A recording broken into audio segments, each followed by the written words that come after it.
Vale, pues desde el Colegio de Psicología de Vizcaya os damos la bienvenida a todas las personas que habéis decidido acompañarnos hoy a esta presentación de un libro por parte de un compañero colegiado psicólogo y que forma parte de las actividades que el colegio realiza. Ahí nos está enseñando ahí toda la portada del libro. Como decía, forma parte de las actividades que el colegio realiza para poder acercaros a aquellas publicaciones que puedan estar relacionadas con la psicología y que creemos que puede ser de interés. Eh, Como os comentaba, hoy nos acompaña Aitor Esteban, que es el autor del libro El aporte de Antoni Bergote a la comprensión psicodinámica de la actitud religiosa, que es el libro por el cual estamos hoy aquí.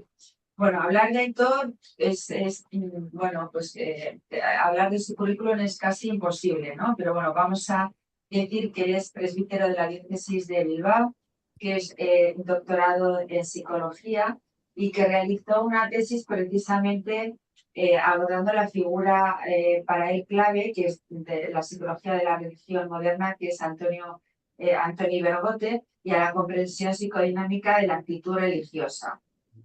Aitor, además, es docente en varias universidades, es promotor y acompañante de varias plataformas sociales desde el ámbito de la cooperación y el desarrollo integral de comunidades y personas en situación de riesgo o vulnerabilidad.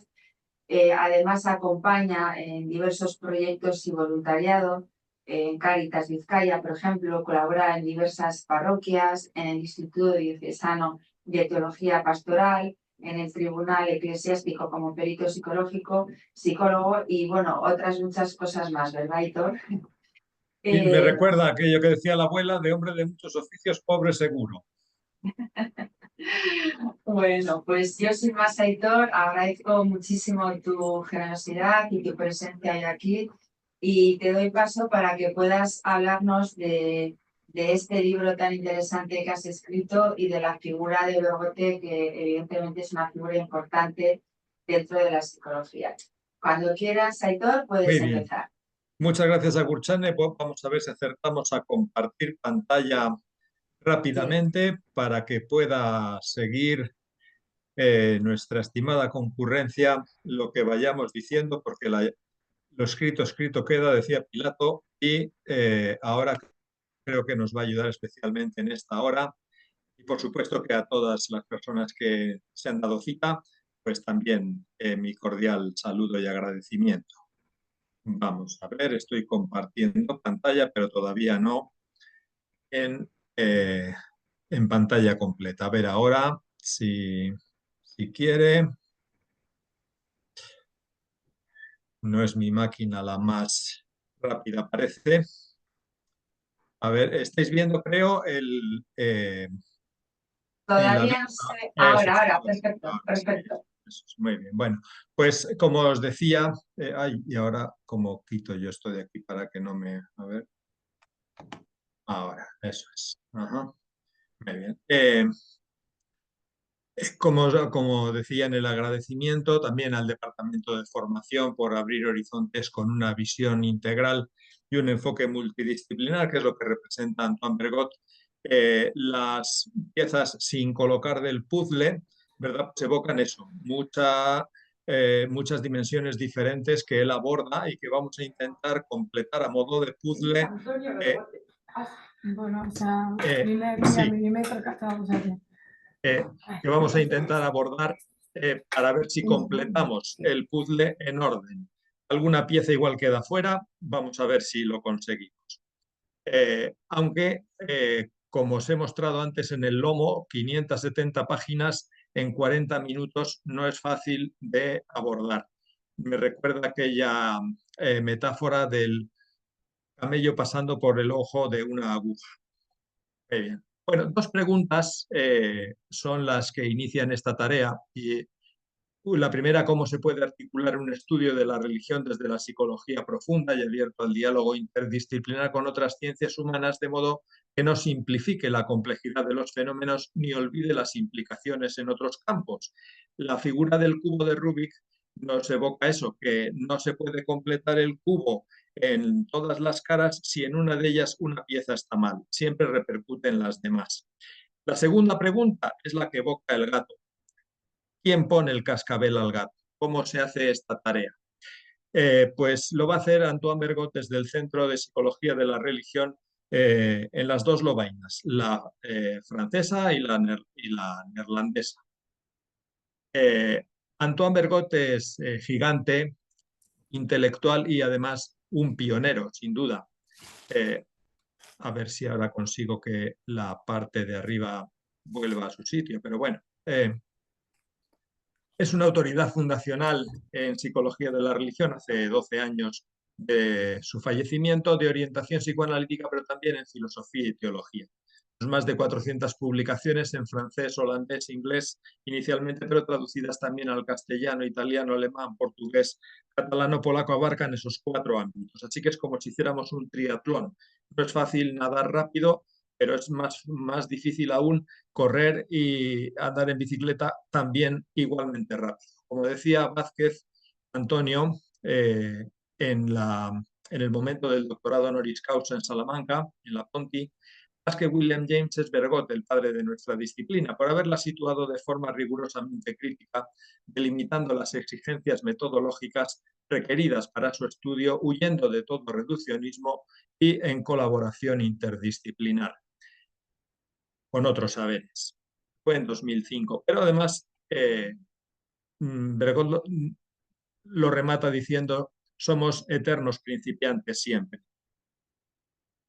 El punto de arranque en esta tarea, en este reto titánico que no puede improvisarse, pues es una teología en proceso de apertura. La bicicleta evoca el momento en que este reto le sorprendió a Bergot en el despacho de quien era entonces rector de la Universidad Católica de Lovaina. Y es que, habiendo defendido en el 48 una tesis doctoral, en el 50 en teología, en el 54 defendía otra en filosofía y al final, después de haberla defendido, a la tarde se va a visitar al rector y aparte de pedirle la bicicleta para pasearse, pues le pide bibliografía sobre psicología y religión. Y a cada libro que le decía el rector, Bergot decía: ese ya lo he leído. Y después de varias ocasiones, al rector se le enciende la bombilla y dice: pues entonces creo que es usted la persona en la que vamos a confiar para un reto nuevo. Y es, vamos a hacer un centro de psicología de la religión aquí en la universidad.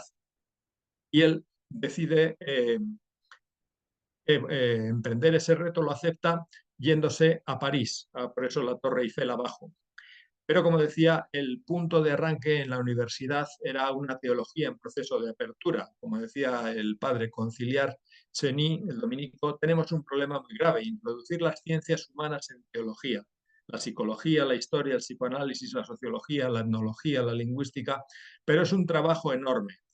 Se lo confían a Bergot, que también participa de un contexto filosófico en ebullición en aquella universidad. La fenomenología, por ejemplo, da ejemplo de ello, como citaremos en alguna ocasión. Como dice Bergot, a menudo falta en los psicólogos que estudian la religión una buena formación en teología, filosofía y antropología cultural. Él va a ser alguien que cultive todo esto.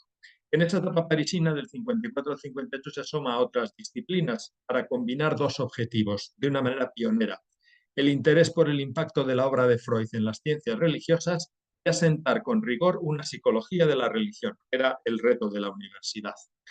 Pero hay trampas en esta tarea y que Bergot, por su amplia formación, tiene un fino olfato para detectar. La primera podríamos decir el positivismo naturalista en las ciencias humanas, como él va a evocar en algunos de sus textos. Dice: Husserl reprocha a las ciencias humanas y en particular a la psicología el tomar sus métodos de las ciencias naturales y aplicarlos sin percatarse de que su objeto es diferente. Eso lleva al naturalismo de esas ciencias y un simplismo positivista. En ciencia natural ponemos en la física a hervir un líquido. Si es agua, a los 100 grados se convierte en vapor y después al enfriarlo se condensa y se licúa.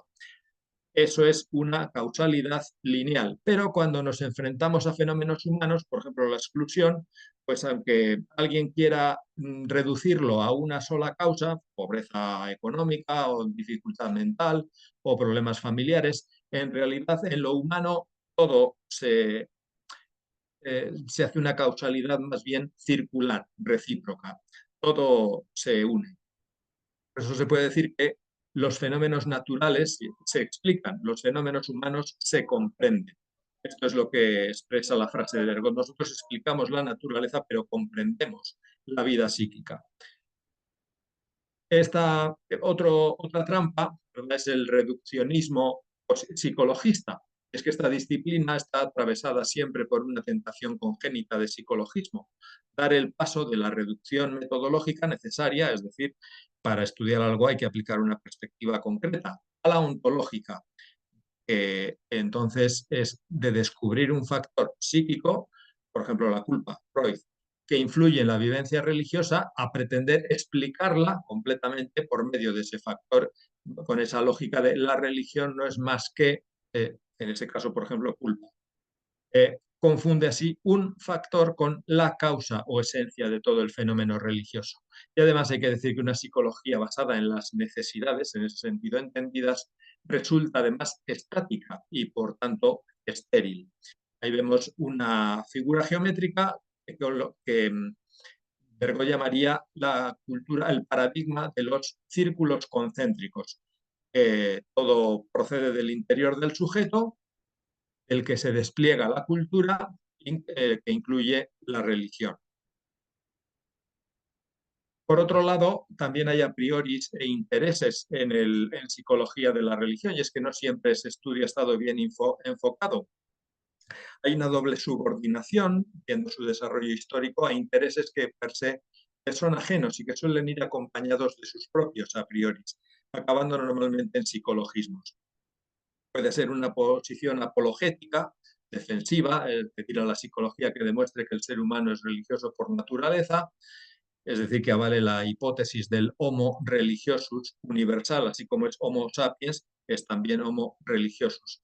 Esta línea se traza de James a Jung por la vía del sentimiento religioso, y los tenemos a los dos, pero también puede ser desde una posición antirreligiosa, guiada por un interés deconstructor de la religión. Ahí tenemos a Freud, que pretende explicar la religión revelando sus fuentes y mecanismos psíquicos naturales por sí, pero desviados religiosamente. En Nostalgia del padre, con la culpa edípica, por ejemplo. Desde esas dos vías, Nostalgia del padre o culpa edípica, son las dos vías que usa Freud para reducir lo religioso. Además es un campo en expansión de la psicología de la religión, sin un paradigma único. Nos dice Antonio Ávila que hay diferencia entre la psicología de la religión en Estados Unidos y en Europa en términos generales. En Estados Unidos se orientan más hacia estudios experimentales, con el peligro de comparar variables sin un proyecto global, convirtiendo esta disciplina en un cúmulo de datos irrelevantes, mientras que los europeos nos inclinamos más por los estudios fenomenológicos y dinámicos que corren el peligro de una falta de validación.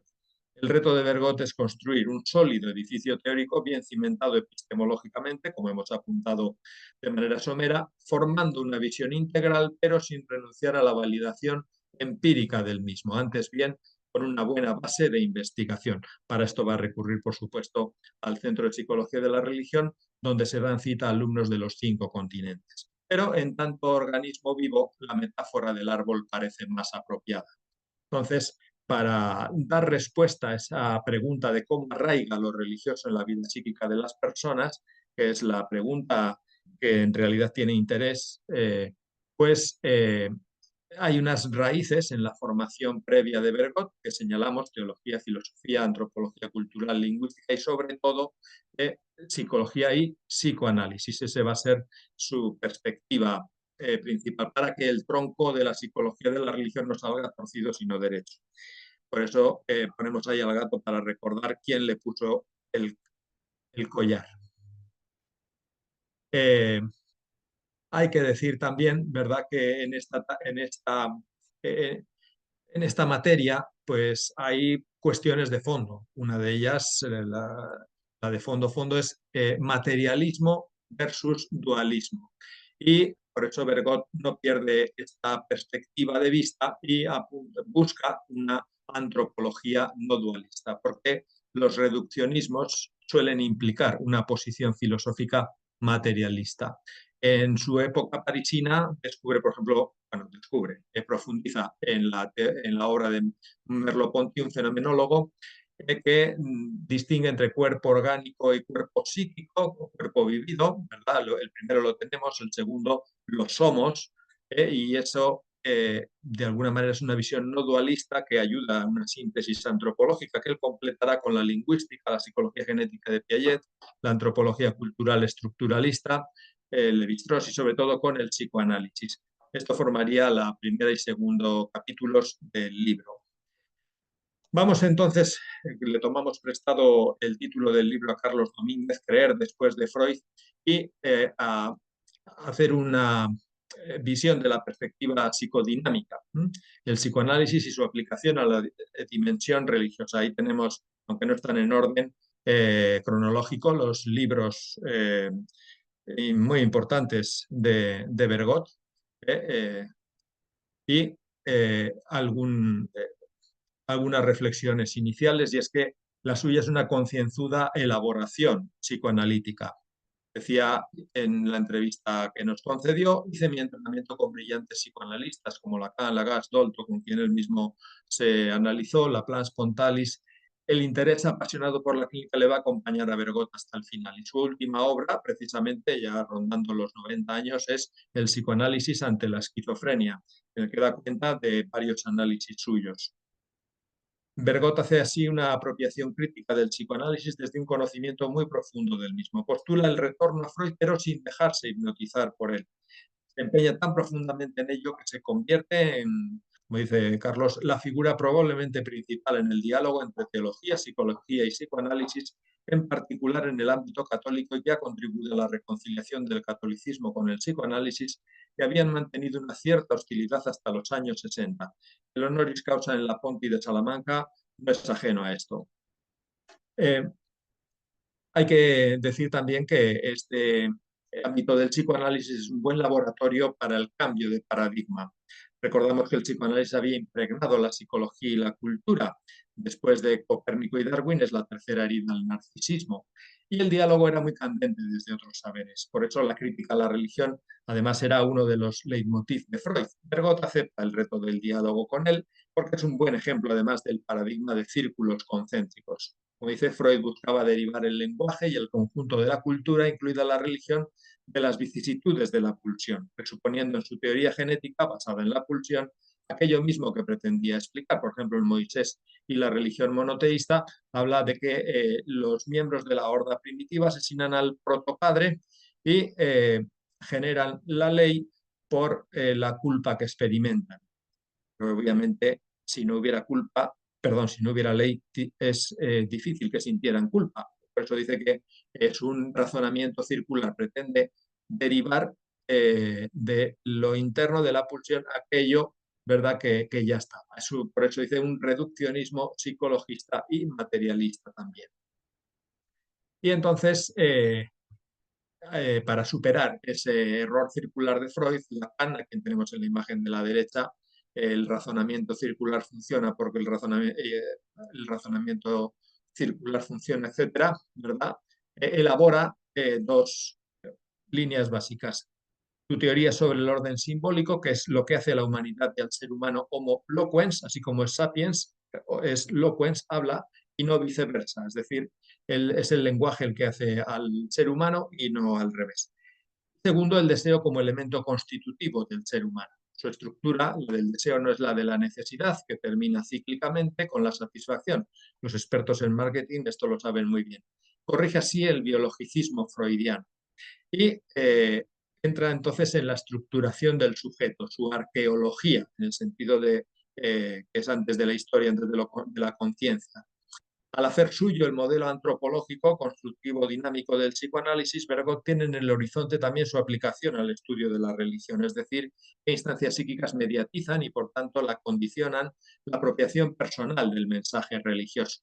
Según Freud, y Bergot relabora, hay 3 momentos principales en esa estructuración subjetiva que vamos a mencionar rápidamente: el autoerotismo y la constitución del cuerpo vivido. Dice la conciencia de sujeto, de yo, no es un dato primero, eso sería un dualismo, sino que esta adviene, preparada por estructuras, experiencias previas. Y es que lo específicamente humano es precisamente que el placer se autonomiza de la satisfacción de necesidades biológicas y toma como objeto al sujeto mismo. Por eso se llama autoerotismo. Y el cuerpo vivido es una unificación inicial, aún no un yo sujeto. El fracaso de ese proceso se verificaría en la clínica de la esquizofrenia, por ausencia de ese yo inicial.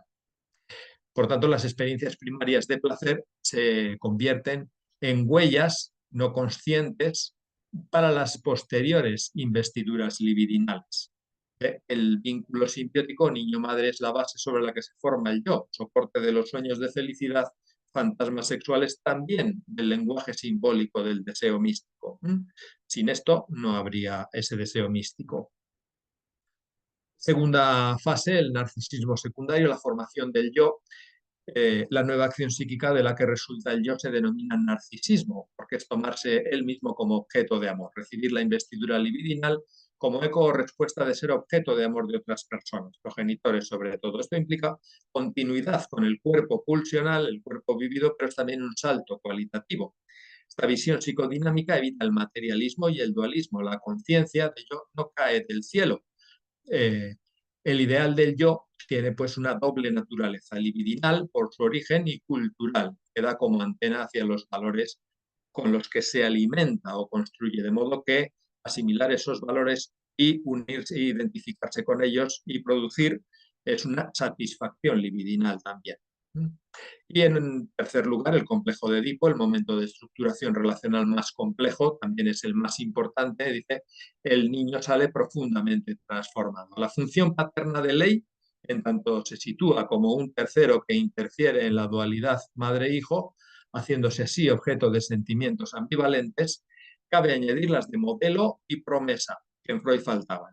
Esta función positiva de reconocimiento impulsa la identificación con la ley para no quedarse en la culpa. Estos 3 momentos van a ser importantes luego para el análisis de lo religioso, porque, como vemos, es una base psicoanalítica de la religión, del estudio de la religión, lo suyo. Este análisis es el que aplica no solo al estudio psicológico de lo religioso y a sus posibles desviaciones patológicas, sino también a las obras de antropología filosófica, ya que las estructuras elementales de lo humano, dice, se pueden esquematizar en torno a 2 ejes, el deseo y la ley, lo materno y lo paterno. Sí, pues que el verdadero reto del psicoanálisis para la religión no está tanto en los escritos de Freud sobre la religión, él deconstruye fácilmente el porvenir, Totem y Tabú, Moisés y el monoteísmo, sino en los textos propiamente psicoanalíticos, es decir, cómo esos ejes modulan la vivencia religiosa, la estructuran o la distorsionan. Así que el reduccionismo freudiano, es decir, el razonamiento de la religión no es más que culpa, por ejemplo, queda descalificado, sí, pero ¿y si este enfoque me ayuda a comprender alguna de mis vivencias religiosas como individuo concreto, con su arqueología concreta? De hecho, la hipótesis básica de Bergot va a ser la de la analogía o homología de estructural entre el proceso de estructuración psíquica y la instauración del vínculo religioso como relación con un Dios personal. Así, se da una correspondencia discontinua, dice, entre, en el ámbito psíquico, la estructuración edípica permite el reconocimiento progresivo del Padre humano en su verdad y realidad, y en el ámbito religioso, estructurar la relación religiosa implica el reconocimiento de una alteridad, la de Dios Padre, en la tradición judeocristiana. ¿Es compatible esta hipótesis con la perspectiva teológica? Totalmente. Desde la teología católica, de la creación y la encarnación, lo que chirría es lo contrario, que la formación del vínculo religioso en las personas fuera ajena al desarrollo psicoafectivo del ser humano, aunque esto obviamente lo expone a deformaciones, como recogemos, por ejemplo, de hace 10 años, la noticia trágica del asesinato de los niños en Godella, ¿verdad? Y es que no existe la religión pura, nos va a decir Bergot. Sobre la vivencia religiosa pueden transferirse las problemáticas psíquicas que la deformen incluso a extremos patológicos. Si leemos el testimonio de la mujer, aseguró también que no tiene miedo. Todo hecho por Dios. Ella asegura que Dios es mujer, me ordenó que practicara un ritual de purificación y yo cumplí con sus deseos. Obviamente que la psicopatología se ha adueñado de la experiencia religiosa. Esto es por arraigar en el humus psíquico, que incluye también el nivel inconsciente. Así pues, lo que tenemos es una psicología dinámica de la religión, que es la opción de Bergot. Además, ante la mirada del psicoanálisis, la religión está dialécticamente vinculada siempre a su contraria, la increencia, en razón precisamente de la arqueología psíquica, que detrae de la religión tanto como impulsa hacia ella. Por ejemplo, en la dialéctica entre el sentido de la deuda culpa originaria, y es que la persona sabe que no extrae de sí misma el origen de su existencia, lo que le impulsa a reconocerlo en el rito religioso, el dibujo de la derecha, pero por otro lado está el complejo divino, como diría el biógrafo de Freud, Ernest Jones, que le detrae de dicho reconocimiento, porque es el deseo de autonomía absoluta. De ahí la necesidad de estudiar en paralelo creencia e increencias religiosas, lo que supone un enfoque muy propio y pionero del autor, que le supuso algunos recelos iniciales. Entonces, esta psicología dinámica se mueve en un paradigma elíptico. Hemos cambiado la figura geométrica, por expresarlo así. La psicología estática proviene de un positivismo simplista que pretende explicar la religión como efecto de un elemento psíquico, la necesidad, en ese sentido. El enfoque dinámico en psicología de la religión entonces tiene varios sentidos para Bergot, no solo como estudio de creencia e increencia, sino también en tanto el desarrollo personal es la superación de conflictos surgidos del nivel pulsional, pero también como interacción entre dos polos, subjetivo, la persona, y objetivo, el sistema, un viaje de ida y vuelta. Entonces el sujeto ya no es el centro del que brota lo demás, sino que es un polo, uno de los centros. El otro es la religión en el marco de la cultura. En el sujeto podemos estudiar las motivaciones humanas, los procesos psíquicos no específicamente religiosos, y de la religión también estudiaremos lo que corresponde. En el marco siempre de la cultura, por eso este modelo puede llamarse un interaccionismo estructural, que se mueve en un paradigma de causalidad recíproca también. A modo de ejemplo, los modos de vivir la fe según variables psíquicas. La fe, nos dice Bergot, arraiga en el sujeto concreto, en el espesor de la vida imaginaria y de las relaciones afectivas. Eso es lo que quiere expresar las raíces del árbol. La religión vivida, como muestra la psicología, es un fenómeno impuro, mixto. La tarea de la psicología es precisamente iluminar las relaciones que se establecen en esa urdimbre psíquica con la que lo religioso forma una unidad, la del sujeto real y concreto. Esa tarea ha suscitado recelos por un cierto fantasma de purismo religioso, no coherente, por cierto, con la teología de la encarnación. Le citamos: sin consentir en lo humano, que incluye la vida imaginaria de los deseos, no existe la fe religiosa como relación, sino solo un saber sobre Dios. Y a las ideas no se reza, añadiría Bergot. Pero los elementos psíquicos no determinan la esfera religiosa, lo cual sería una causalidad lineal, unidireccional, no recíproca, propia de lo psíquico. Esos elementos interactúan con la esfera religiosa. Lo vamos a ver en este ejemplo, en el que ahí vemos a Antoine Bergot con Monseñor Uriarte, al que recordamos cordialmente un año después de su partida. Él explora la relación entre estructura psíquica y modos de vivir el vínculo religioso con varios estudios, desde el Centro de Psicología de la Religión de Lovaina. Monseñor Uriarte estuvo en la sede de Otigny, Lovaina la Nueva, y lo van a hacer en equipo con otros 3 sobre una muestra de 200 curas, con un enfoque transcultural. Y por medio de entrevistas semidirectivas, los autores exploran 4 vectores psíquicos fundamentales: relación con la autoridad, relación con la mujer, actitud hacia la sexualidad, actitud hacia las relaciones parentales. Estos 2 últimos factores estructurantes del devenir humano. Y cada vector, dice, incluye 5 categorías, desde más integrado o menos integrado en su experiencia. y se añadiría un quinto vector, que es el religioso, con el que se va a hacer la correlación, que es actitud hacia Dios. ¿Qué actitud religiosa va asociada a una configuración o a una problemática psíquica concreta, o es que no hay ninguna correlación? Bueno, pues lo que da el estudio es que las relaciones entre los vectores psíquicos por una parte y con el religioso permitirá verificar el vínculo entre vida psíquica y vivencia religiosa. Concretamente, lo que encuentran es que los vectores psíquicos aparecen en el estudio, dice, formando una estructura psíquica con dos polos de más integración o el reconocimiento del otro, así lo llama, aún con malestar, que incluiría relación aceptada con lo femenino, sexualidad reconocida, aún con malestar. Estas dos son las categorías que incluye el primer polo dentro de las 5. Y las otras 3 sería que entran en el otro polo que llama idealización de los padres y que pone entre paréntesis algunas realidades humanas, sexualidad y relación con la mujer, o las menosprecia, fijándose al pasado. Ahí esas otras 3 categorías serían, dice, sexualidad no reconocida, aún negada, neutralizada por idealización, aún con malestar, despreciada y reducida a instinto. Y al estudiar el vector religioso también identifican los autores 5 modos distintos de relación y que se inscriben en el sujeto, y hay una correlación significativa en una de las 2 constelaciones psíquicas de los 2 vectores psíquicos.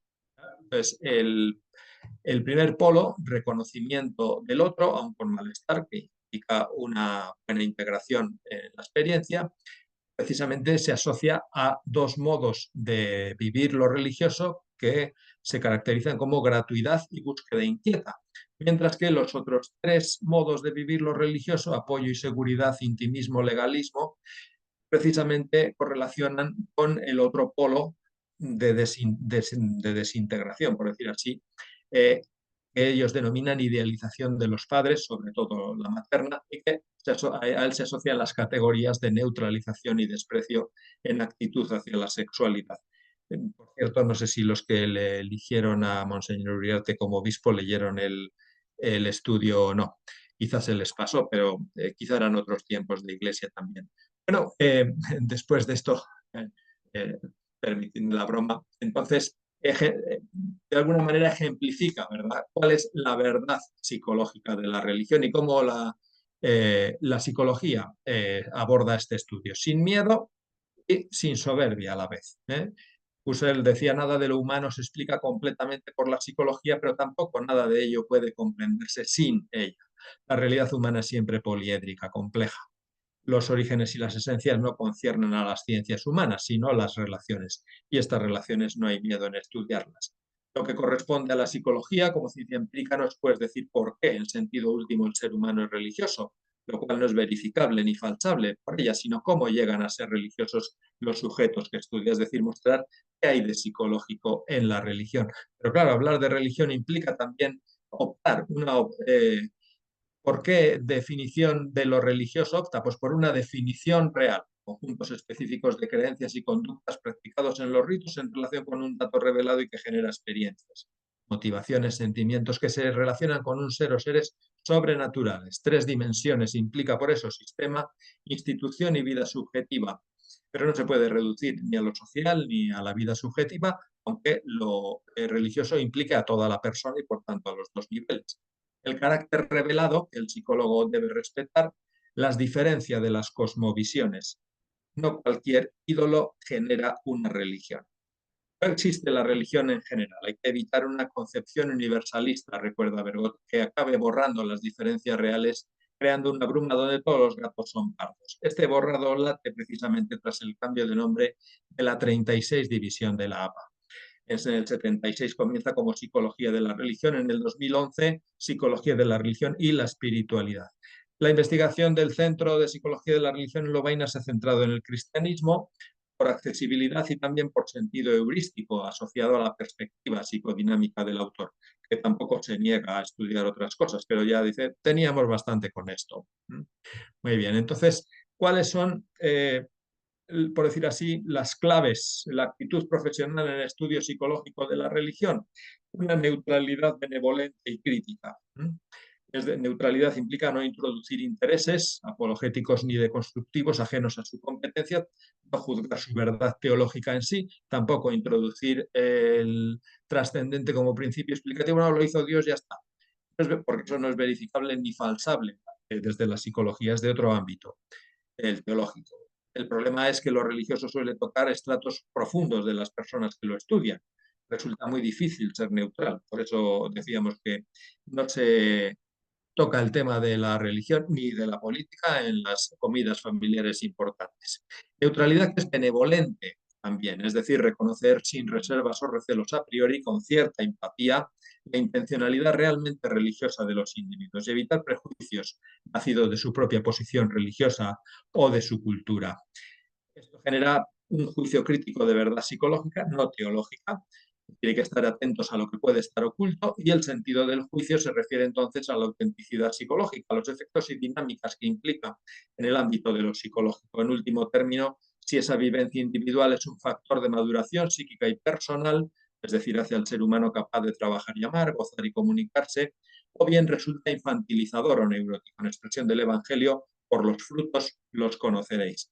Entonces, vemos ahí la diferencia de paradigmas con una señal de prohibición, el de paradigma de círculos concéntricos, que hemos explicado, donde hay una reducción a un elemento no religioso, y optamos por un paradigma elíptico, ¿ya?, que refleja el carácter dialógico de la dimensión psicológica del ser humano, que implica a su vez una psicología dinámica de la religión. Es la psicología de la religión por la que opta Bergot. Así que, como decíamos, del sujeto se puede estudiar las motivaciones humanas y sus ambivalencias, es el capítulo 4 de la obra, los procesos psíquicos no específicamente religiosos, apuntando, tomando como perspectiva el otro polo, la experiencia religiosa y la percepción simbólica, el capítulo 5, en el capítulo 6, que de alguna manera sería la derivación de los dos anteriores, la cristalización de lo religioso en una actitud y los conflictos que implica entre la fe y la increencia. Y a la vez también hay que estudiar, dice, las formas de la fe y su expresión actualizadora, porque en la medida en que se actualiza, vive la actitud religiosa, la fe. El capítulo 8 no lo veremos, pero son conclusiones críticas y retos en el diálogo entre psicoanálisis y fe. Pasamos pues al estudio de las motivaciones, y es que la religión está motivada, arraiga en procesos psíquicos no religiosos, pero no está determinada por ellos. Hay un cambio de modelo, de la causalidad lineal, funcionalista, de la necesidad a la causalidad circular, recíproca, la del deseo, que se moviliza porque el sistema religioso propone un encuentro. La psicología del marketing lo sabe bien, como hemos mencionado antes. Al abordar el estudio empírico de la motivación, Bergot separa dos ámbitos generales, conforme al estudio que hemos hecho antes de su base psicoanalítica. En relación con el vector materno, los deseos en pugna con la frustración y la impotencia, y el deseo de recompensa en un más allá. Los psicoanalistas reconocerán fácilmente las obras de Freud que hay detrás. En el vector paterno, la ética, sociedad y dimensión cognitiva, estudiando el dogmatismo y la intolerancia, y a nivel individual, la conciencia moral. Para todo eso hay que poner cascabel al gato, y lo hace Bergot, pero veo el reloj y corre demasiado rápido, así que solo nos vamos a fijar, este sería la primera, los deseos en pugna con el deseo de vivir. La segunda, el deseo de vida en el más allá. Por ejemplo, en esto Freud va a decir que la creencia, la cristiana al menos, en el más allá no es la mejor estrategia de ocultación de la muerte, como pretendía Freud, porque ve que los sujetos hacen una apropiación selectiva de los mensajes. En el tercero, en la dimensión social de la ética y la motivación cognitiva, como decíamos, estudia el conservadurismo, los prejuicios, la intolerancia, el dogmatismo. Va a recordar Bergot que siempre la religión está amenazada de dogmatismo, en tanto sobre la representación de Dios puede siempre desplazarse por su carácter de ultimidad y conciencia de revelación, el deseo de un saber o seguridad absolutos. un cierto infalibilismo. Esto es importante para el diálogo ecuménico e interreligioso. Y podríamos dedicarle un puntito más a la cuestión de la ética en el nivel personal, es decir, la conciencia moral, la culpa y el deber. La antena esa representa cómo el ideal del yo es interno al yo como carga libidinal, energética, pulsional, ¿ya? Y a la mediación cultural, que tiene una función de guía y a la vez de juez en el superyo. Y que, por tanto, decíamos, de alguna manera, la religión, en tanto forma parte de la cultura, proporciona valores que sirven para la construcción del yo. Y además, la referencia a la autoridad divina dice puede inscribirse en la conciencia moral y el sentimiento de culpabilidad porque el tenor absoluto de autoridad incluso lo reclama, pero eso genera un miedo religioso específico. Por eso se decía que el cura era el psiquiatra de los pobres. Porque el bienestar psíquico coincidía con el alivio de la culpa. Pero entonces el sujeto está utilizando la referencia religiosa al servicio de la construcción de sí mismo. El problema es que cuando el sujeto tiene ya formada su identidad, entonces puede cuestionar la referencia religiosa que tragó sin masticar y esto genera crisis, por ejemplo, en la adolescencia, que le lleva a afirmar la propia autonomía por encima o en contra incluso de la educación religiosa o a mantener la adhesión religiosa transformándola para hacerla más personal o intrínseca. Ni que decir cabe que la estadística da que la primera vía, la del rechazo de lo religioso, gana por goleada. Entonces, una mirada en perspectiva sobre la motivación, lo que plantea Bergot es que los deseos, la culpa, la motivación cognitiva conforman un tejido psíquico, el polo humano sobre el que puede irse formando un vínculo religioso, aunque sea ambivalente. Porque tomar conciencia de los dinamismos puede suponer una crisis religiosa o pueden ser sustituidos por otros que cumplan su función. La metáfora sería la del transbordador espacial. Esos mecanismos hacen de propulsor del vínculo religioso, pero es necesario que ese vínculo no quede hipotecado a ellos como religiosidad funcional, extrínseca, interesada, sino que entre en otra órbita, la específicamente religiosa, es decir, intrínseca, gratuita, desinteresada. Y si no se sueltan, entonces acaban los dos nuevamente en la Tierra explotando. Las imágenes están sacadas de una iglesia evangélica cerca de mi casa, ahí en Bilbao, en Amézola, ¿verdad? Salud, amor, paz, progreso, vida inteligente, eso es lo que las motivaciones humanas a las que se recurre, como marketing también. Muy bien. El ser humano capaz de Dios, decía Agustín, homo capax Dei, pero para que eso sea así, entonces tenemos que estudiar la experiencia religiosa y la percepción simbólica que lo hacen posible.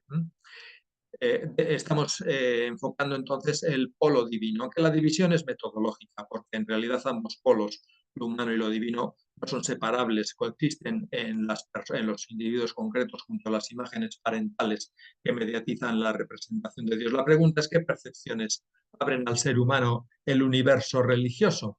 Claro, la cuestión previa es que se necesita reconocer la capacidad de simbolización. Evocamos a Descartes, simbolizo, luego existo.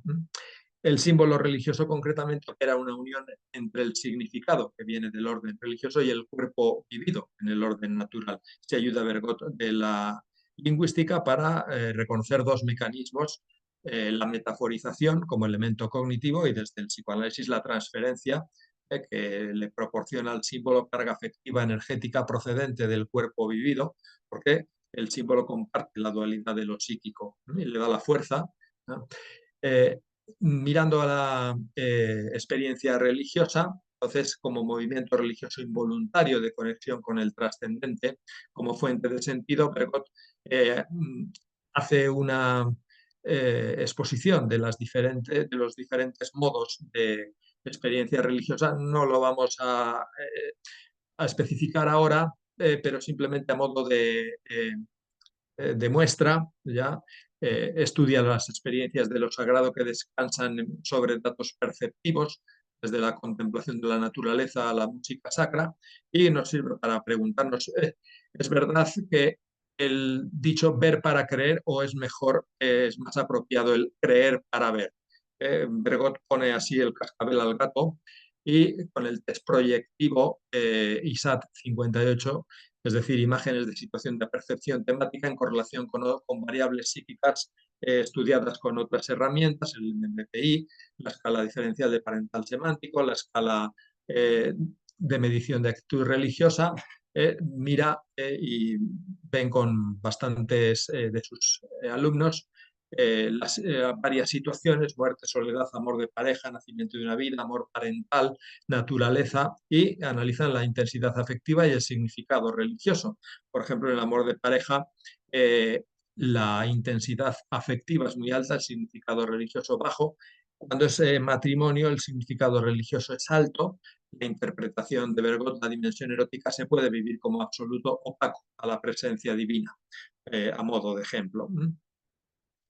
Capítulo 6 ya es de la predisposición a la actitud entre la fe y la increencia, y pues nos recuerda que el encuentro ya del polo humano y el polo divino pues tienden a polarizar a la persona, es decir, después de que conocemos a una parte de la pareja y con sus dinamismos, y hemos conocido a la otra, ¿verdad?, con sus potencialidades, como que se busca consolidar esa relación, integrarlos de todas las dimensiones de la vida en ese nuevo proyecto, a modo de actitud personal. Pero dice, en el cristianismo concretamente hay que reconocer que esa opción tiene unos rasgos específicos. La psicología no puede prescindir de ello, no como si fuera una propuesta religiosa diferente. Pues en el cristianismo hay una oferta de paternidad, filiación, realizada de una persona con un modelo concreto, Jesús el Cristo. Y dice, esta opción, entonces, este estudio implica estudiar también la no creencia como alternativa. Los mecanismos psíquicos son los mismos, predisponen a la creación del vínculo, pero también provocan resistencias profundas, como todo vínculo profundo que implica compromiso y alteridad, como por ejemplo el matrimonio. Y la identidad religiosa, entonces, en tanto proceso humano, siempre está de alguna manera en construcción, es lo que veremos en el capítulo 7, y a la vez amenazada por su contraria, que queda latente y se puede manifestar a modo de conversión o de conversión. Entonces, estudia Bergot, ¿verdad?, cuáles son los polos en conflicto en la apropiación personal del vínculo religioso. Claro, en el polo subjetivo es fácil, las variables psíquicas no religiosas, podemos medirlo con test. Pero, ¿cuál es el polo objetivo? Dios a nadie lo ha visto. Entonces, Bergot estudia cómo se forma la representación interna de Dios, que es con la que efectivamente el sujeto va a tener como polo en conflicto. Y eso se elabora a partir de las figuras parentales simbólicas, ¿ya? El marco teórico es el que hemos mencionado, la homología de estructura. Según él, el símbolo paterno es eje en la triangulación edípica, con la función de inducir esa renuncia e identificarse con la figura simbólica paterna, que es lo que resuelve. La investigación empírica se hace con la escala escala de diferencial parental semántico, construida en el centro, de 36 ítems, con características simbólicas que los sujetos atribuyen a las figuras parentales por un lado, y por otro a la representación de Dios. También incluye un enfoque transcultural y una muestra de sujetos esquizofrénicos y sociópatas. Esta línea de investigación es realmente interesante y novedosa también. ¿Qué resultado? Pues el análisis de las figuras simbólicas, brevemente, en titulares. La figura simbólica materna está formada por disponibilidad afectiva y amor incondicional, y en un factor segundo, según el análisis factorial, un rasgo de autoridad. Mientras que en la figura paterna es al revés. La disponibilidad afectiva es el secundario y el primario ley autoridad. Y de esa manera dice, tiene su función estructurante. Ese amor paterno aparece así, dice, paradójico, condicional. Y precisamente la muestra formada por sujetos esquizofrénicos y delincuentes, la figura materna simbólica está ausente y es suplida por el padre. El estudio avala en conjunto el enfoque psicoanalítico. Entonces podemos resolver la pregunta. ¿Llamamos a Dios Padre, Madre, las dos cosas? ¿Qué análisis de la representación de Dios podemos hacer? Pues rápidamente podríamos decir que efectivamente incluye los dos factores primeros, ¿verdad? Disponibilidad, que es materno, y autoridad, ley, pero por otro lado aparece como una unidad compleja que hace, de alguna manera, por esta complejidad estructural, que la figura paterna ya prefigure la representación de Dios. Los parecidos con la figura materna son limitados. La complejidad de lo paterno hace que se le prevalezca en la historia de las religiones el nombre de padre para Dios más que el de madre, aunque no esté ausente. Y esto avala también, dice, la perspectiva psicoanalítica del autor, el peso de la función paterna en la estructuración psíquica. Bueno, también como estos elementos deben estar presentes también en las personas en duda y en los increyentes, también hace un estudio que arroja efectivamente diferencias en la configuración de la representación de Dios en unos y otros. Y dice, la cuestión es mantener esa polaridad en la representación de Dios. Si se disocian, pues puede aparecer un Dios maternizado, por ejemplo, en las formas mágicas de religiosidad popular. Ahí está San Pancracio para recordárnoslo. O si se va al otro extremo, un Dios juez absoluto, solo referido, limitado a la función de ley y autoridad, por ejemplo, la teología anselmiana, demasiado sacrificialista. ¿Cuáles son los conflictos asociados a la actitud creyente entonces? Pues 4. El primero, entre la autonomía y la dependencia. La fe vive integrando ambas tendencias, a reconocerse ser de carencia y deseo, pero también su deseo de autonomía. Sirva de ejemplo que precisamente en la televisión española el programa en la 2 de ciencia se titule Órbita laica. Pues nos recuerda que el aparente conflicto razón-fe, desproporcionadamente visceral en muchas ocasiones, ¿verdad? Parece que muestra un cierto fervor ante descubrimientos que evocan una reconquista del mundo, es decir, una reivindicación de la autonomía frente a la dependencia. El segundo conflicto entre la seducción del deseo y el miedo a la ilusión, por ejemplo, rechazando espontáneamente una imagen de resurrección que suponga satisfacción imaginaria del deseo como si fuera una regresión a la fase previa a la renuncia al narcisismo primario, es decir, al principio de placer, que es precisamente esa renuncia a lo que constituye al ser humano. Y el tercero, entre el resentimiento y la reconciliación, en tanto la experiencia del sufrimiento pues de alguna manera rompe el pacto con la vida y en las depresiones graves pues el vínculo religioso también sufre. Y por último, el cuarto conflicto entre la utopía religiosa y la fe desidealizada nos recuerda que en tanto el sujeto creyente hace una opción, salta, invierte energía, entonces idealiza, hace esa proyección y la vida se encarga de frustrar sus expectativas. Como dice el refrán, el amor es ciego, el matrimonio le devuelve la vista. Además, hay que recordar que el discurso religioso, demasiado glorioso a veces, pues puede favorecer la idealización. Y además, cuanto más fea la novia o más duro el novio, y no es micromachismo, sino que como iglesia y comunidad son femeninos, por eso ponemos la novia. Pues más intensa la idealización, pero más peligro por supuesto entonces de desilusión, que puede darse por ejemplo en neoconversos desilusionados por la mediocridad de las comunidades, seminaristas o postulantes decepcionados por la mediocridad de los formadores, etc. Bueno, y terminamos con el capítulo 7 decimos, las formas de la fe y la expresión actualizadora. Y es que, atravesada por conflictos, la fe necesita elaborar las resistencias.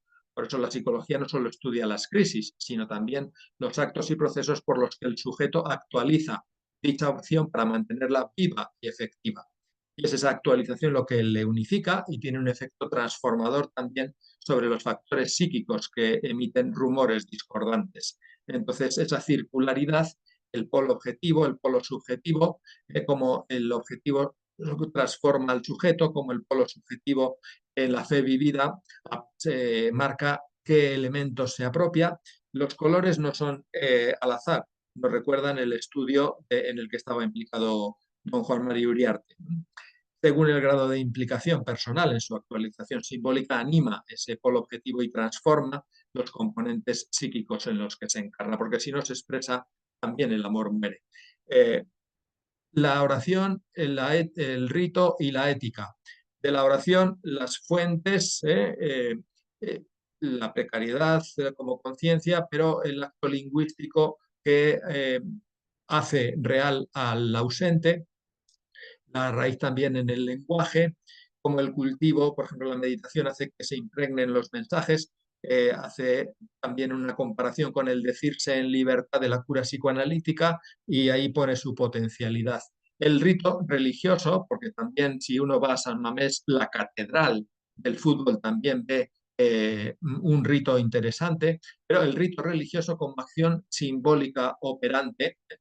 Oración y rito suelen ir unidos, pero el análisis es diferente en este caso porque el rito incluye el gesto, ¿verdad? La acción simbólica, pero operante, es decir, que opera una ruptura de nivel, es decir, hacer presente al ausente. Opera un vínculo de participación con la fuente de la existencia.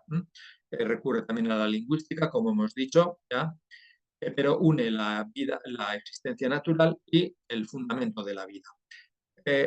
Mm, las disfunciones del rito precisamente son más potentes porque la eficacia también es más potente. En esa unión de los dos órdenes, subjetivo y objetivo, el subjetivo asociado a la corporalidad, las experiencias afectivas precoces que guarda el recuerdo del cuerpo vivido, ¿ya?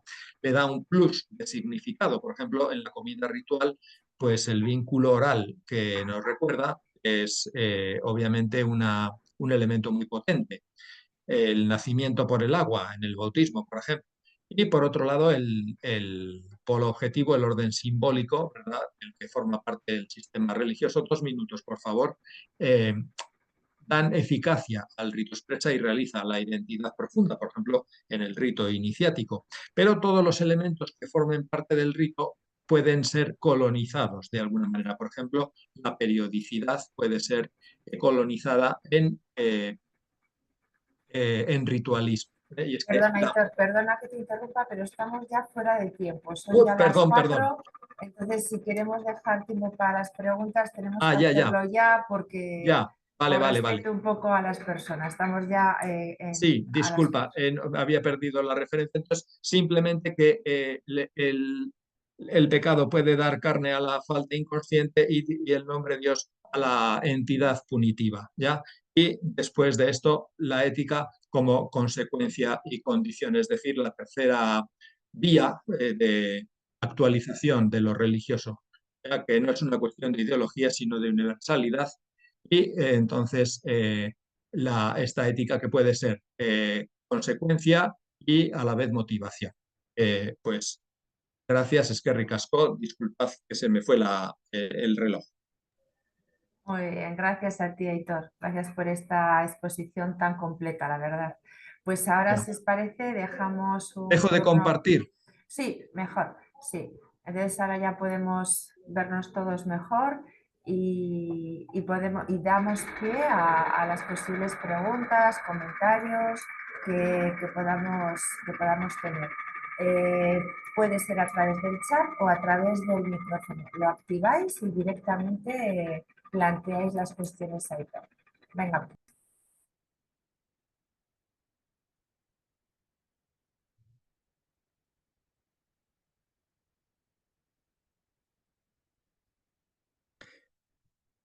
mientras se deciden, la imagen de que aparecía de la calle oscura me recordaba aquella anécdota de cuando un vecino encuentra a otro como buscando algo y le dice, ¿te ayudo a buscarlo? Sí, sí, pero ¿se te ha caído aquí? No, se me ha caído allí, pero es que allí no hay farola, entonces por eso lo busco donde está la farola. Pues a veces en psicología nos ocurre eso, que intentamos buscar según los recursos que tenemos y no, hay que el rigor científico pasa por adaptarnos a la especificidad del objeto, tanto en metodología como en herramientas.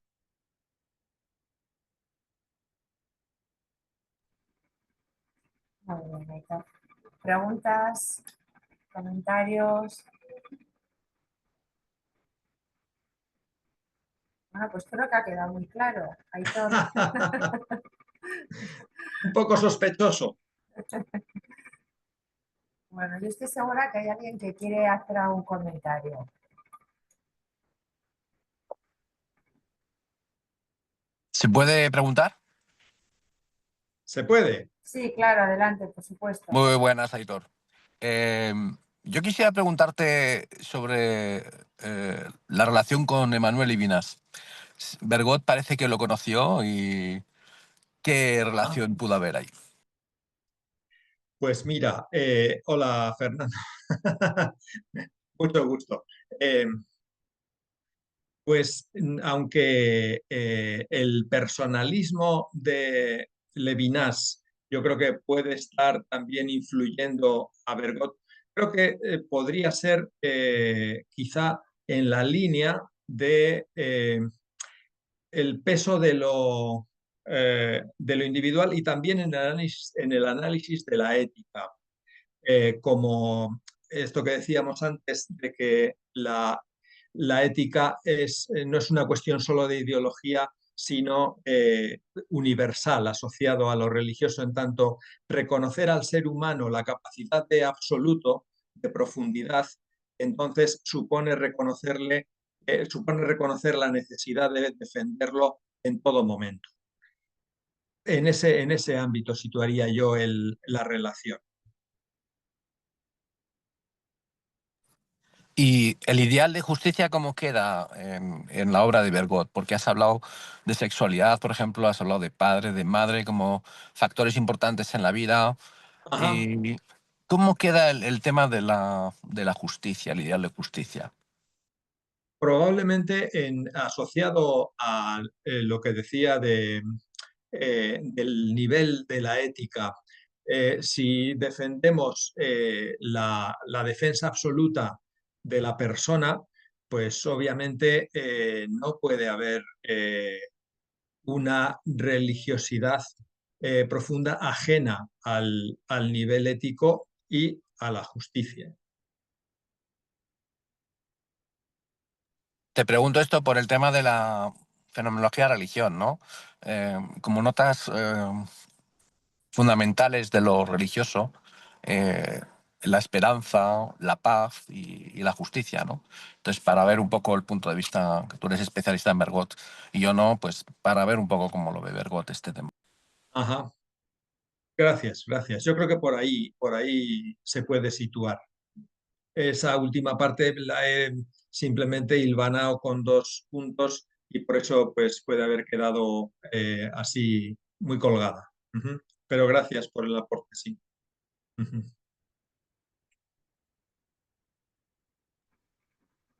Genial, muy bien. ¿Algún otro comentario, alguna otra pregunta? Carlos, sí, adelante. ¿Puedes abrir el micrófono para que se te pueda escuchar? Ya, adelante. No se escucha. Carlos, ¿no se escucha?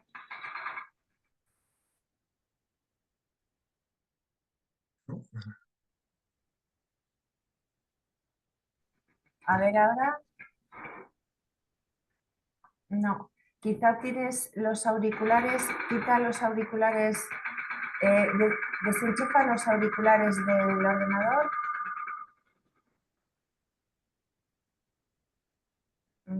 No se escucha. Bueno, quizá igual por el chat, Carlos, Quizá por el chat,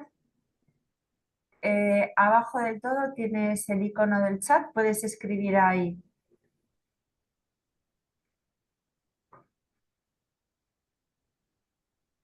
Bueno, pues mientras Carlos escribe, ¿algún otro comentario?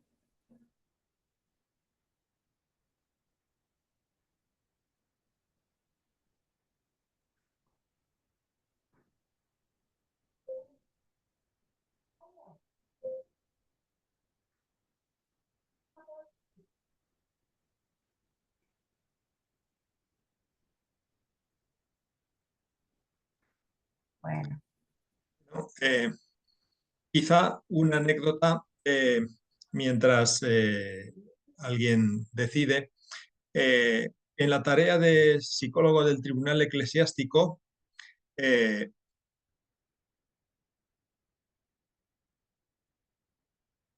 Aitor, no sé si sí, estás leyendo algo de las aportaciones psicopatológicas. El Ajá. deseo y la culpa. Sí, sí, sí. Sí, la verdad es que el libro Culpa y Deseo, sin duda que es una gran aportación, ¿no? Donde además analiza algunos casos de mística, por decir así, que ayuda a la persona, por ejemplo, en el caso de Teresa. La imagen, cuando hablaba en el capítulo 7, precisamente era el éxtasis de Santa Teresa de Bernini, que recuerda pues, a la persona que desde inicialmente una posición o una tendencia, por decir así, histérica, por la tarea de la sublimación religiosa, pues realmente hace una obra religiosa muy notable, ¿no? Mientras que hay otras pseudomísticas que se encierran en una vivencia narcisista de lo religioso, y hay algún caso que daría un poco de rubor comentarlo, pero Agnes Blanbekin, por ejemplo, que preocupada por la cuestión de la resurrección del prepucio de nuestro Señor, pues acaba encontrándolo en su persona. Es un ejemplo que él pone, que está en las actas de la Santa Sede Apostólica, pero que nos indican cómo lo religioso pues puede prestarse a una deriva narcisista e infantilizadora. También en el otro extremo, en el ámbito de la culpa, también podríamos encontrar casos.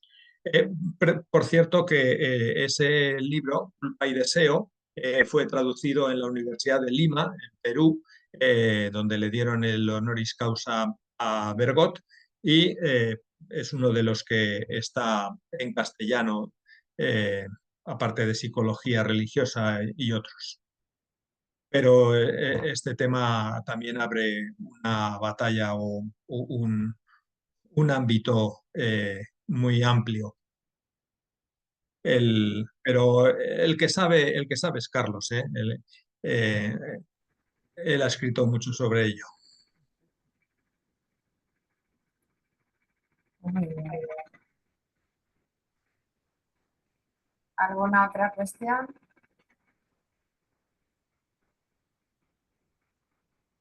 Bueno, pues si os parece lo dejamos aquí. De nuevo agradecerte, Aitor, tu presencia, tu sabiduría, tu generosidad por estar con todos nosotros y todas nosotras, y repetir lo que había comentado al principio. Esta actividad se está grabando y os mandaremos a todos el enlace para que podáis verla todas las veces que lo deseéis. Por mi parte, agradecer la asistencia a esta actividad y de nuevo, Aitor, por estar con nosotros. Pues hasta Muy la bien. próxima. Bienvenidos. Gracias, Agurtxan, y a todo el colegio. Muchas gracias. Eskerrik asko. Muy bien. Agur. Agur, agur. Agur, agur. Enhorabuena, Aitor. Gracias. Eskerrik asko. Venga,